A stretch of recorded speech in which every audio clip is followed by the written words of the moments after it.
Once the war started, that massive wealth which the Jews had accumulated is now going to be used strategically for the purpose of influencing the direction of the war to get the prize that the Jews want. What is that prize? To destroy the Ottoman Islamic Empire, dismantle it, and to cut off the head of Islam, namely destroy the Khilafah. That's the prize they're after. The next prize is to liberate the Holy Land and to get the Holy Land for themselves. This is the prize they're after. Between 1914 and 1916, German submarines now make a surprise appearance into warfare. As when Israel launches her big war, we're going to see weapons that the world has never seen before being introduced into warfare. When the German submarine entered into the war, it tipped the scales on the side of Germany, and by 1916 Britain was on the verge of defeat. German submarines had surrounded and marooned the island of Britain. The French government had fallen, and Germany had occupied France, and Britain was on her knees. This is the moment that the Jews were waiting for. Now the Czech is going to talk. It's called financial diplomacy. The Jews, this is the German Jews, went to the British government and said, let's make a deal. Let's make a deal. We will intervene in the war with massive financial assistance to you. Massive. And we will bring that dark horse into the race. But that dark horse didn't want to come into the race. American public opinion was overwhelmingly against involvement in the war. And the most famous American of all was not the president. He was a man who had established the assembly line for producing motor cars. And what was supposed to have been a luxury item for only the rich, or you could see how the rich people were grinding their teeth in anger when this man caused the motor car to become accessible to ordinary Americans. For $700 you can get a motor car. $1,000 you can get a Model T. What is his name? Henry Ford. And this man did something else to his workers.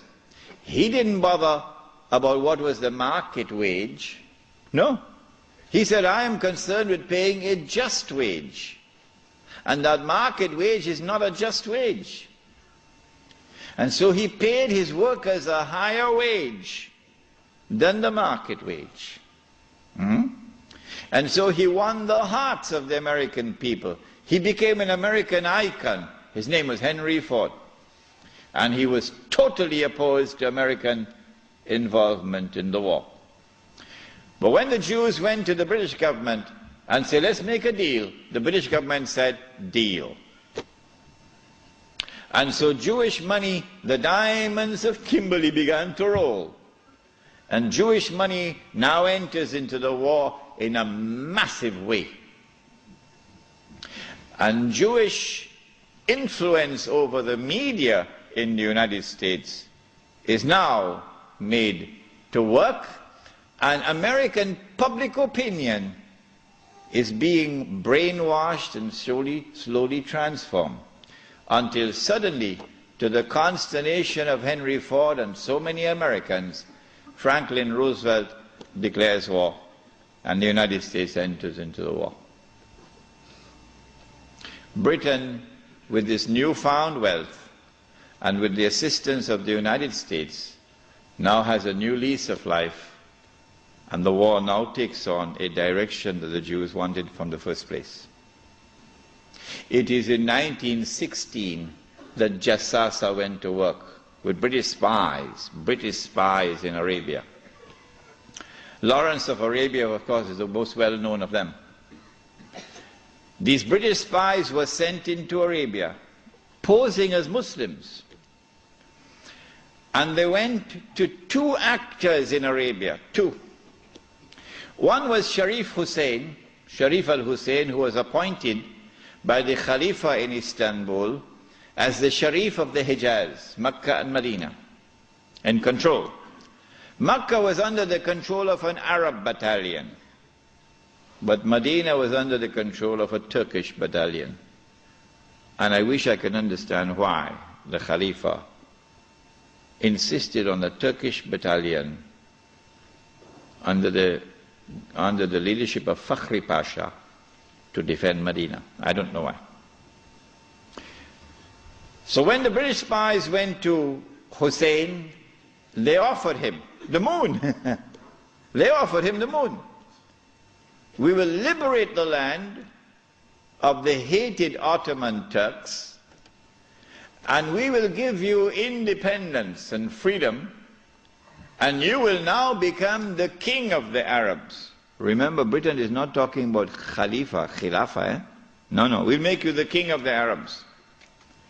And we also prepared to offer you a little, you know what, just £7 million. Huh? £7 million at that time is what Bill Gates has now. Sharif Hussein, the great-great-grandfather of Abdullah in Jordan now, then betrayed the Prophet Muhammad ﷺ, betrayed 1400 years of history of this ummah, violated the plain and clear command of Allah subhanahu wa ta'ala in the Quran in Suratul Ma'idah, in which He commanded us, Ya ayyuhalladhina amanu la tattakhidhul yahuda wal nasara awliya. Do not take the Jews and do not take the Christians as your awliya. Do not establish an alliance with them in which you become dependent upon them and subservient to them. Do not do that, says Allah. بَعْدُهُمْ أَوْلِيَاءُ بَعْضٍ. They are protecting friends of each other. وَمَنْ يَتَوَلَّهُمْ مِنْكُمْ فَإِنَّهُ مِنْهُمْ. Whosoever from amongst you turn to them for that kind of an alliance, you no longer belong to this ummah, you now join them. إِنَّ اللَّهَ لَا يَهْدِي الْقَوْمَ الظَّالِمِينَ. Surely Allah will never provide guidance for a people who commit such an atrocious act of wrongdoing. And this is precisely what Sharif Hussein did, and what all his descendants from that day to this day have been doing. But the chickens are coming home to roost now for Abdullah. And the chickens are coming home to roost for Abdullah. When Mr. Bush attacks Iraq, then you're going to see Abdullah's suitcases at work. Yeah. They're all packed already, you know. They're all packed already. As soon as Mr. Bush attacks Iraq, you'll see where Abdullah is going to be heading for. Sharif Hussein now accepts 7 million sterling pounds and enters into a military alliance with Britain and declares himself independent of the Ottoman Khalifa. Once the Khilafah in Istanbul had lost control of Mecca and Medina, had lost control of the Haramain, had lost control of the Hajj, you pull the carpet, you pull the rug from underneath the feet of the Khalifa. His Khilafah is now losing legitimacy. Can anyone be Khalifa? Can you appoint a Khalifa here in downtown Lakemba? Can Mullah Umar have been recognized as the Khalifa? No, why not? Because when the Hajj comes, Amirul Mu'mineen Mullah Umar will have to apply for a Saudi visa to perform the Hajj.